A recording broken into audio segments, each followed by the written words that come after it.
Bago nga bumagsak si Wipay, eto nga, naging kargador muna tayo. Hello, what's up mga baby? It's me, Yana, ang Disney Witch na inasay ni Maleficent dito sa Hong Kong. Early nga ng Saturday, eto, nakakahakot na ako ng kung ano-ano dun sa backdoor namin dahil nga etong washing machine na to ay aalis na. 4 years na nga to sa amin dahil kasabayan ko to. At nung mga nakaraang linggo lang ay medyo may tunog na siyang na parang helicopter. Kaya naman dali-dali bumili agad ng bago si Amo. In-advise ko nga kaya mo na antayin na lang masira hanggang sa hindi na siya gumana bago siya bumili at makakatipid pa siya ngayong buwan na to. Pero dahil mas pala desisyon siya, siyempre, bumili na siya ng bago kahit na okay pa naman at gumagana pa.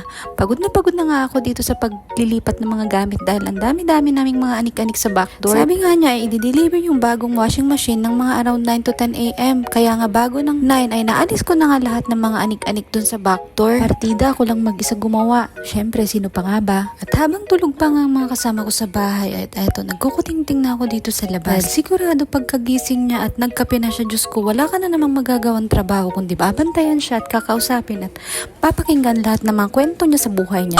At dito nga muna ako sa front yard namin maglilinis dahil nga wala akong munang magawa sa loob ng bahay at bawal tayo magingay baka magising sila. Kaya naman bago ko matapos dito sa labas ay agad na nga akong tinawag ng amo ko at magsasalang daw ako ng isang labahin bago daw nila ito kunin.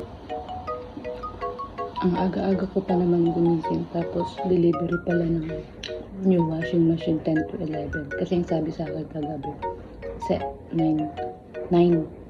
Siyempre nag-clear up na ako, ilang minutos na lang tapos 11 pa darating.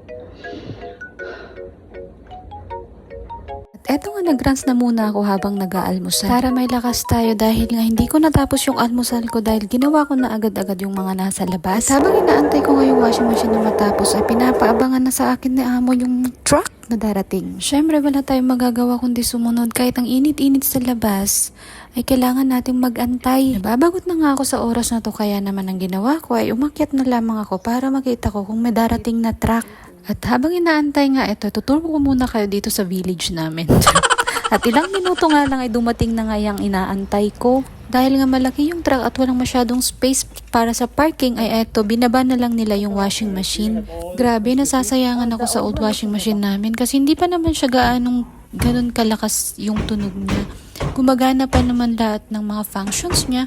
Kaya lang, syempre wala tayong magagawa. Pera nila yan eh. Kako nga kung malapit lang ang Pilipinas sa bahay namin. Diyos ko, ang dami ko na sigurong mga naipong gamit. At eto nga ay nailabas ng old washing machine at ipapasok na nga itong bago naming washing machine na kung saan may magpupunta dito na mag-aayos para siya ang mag-i-install ng washing machine. Na-weird lang ako kasi hindi sila yung mag-i-install. May ibang tao na magde-deliver at mag-i-install. Kaya dito naman sa backdoor, kailangan ko nang ibalik in 3, 2, 1, tada!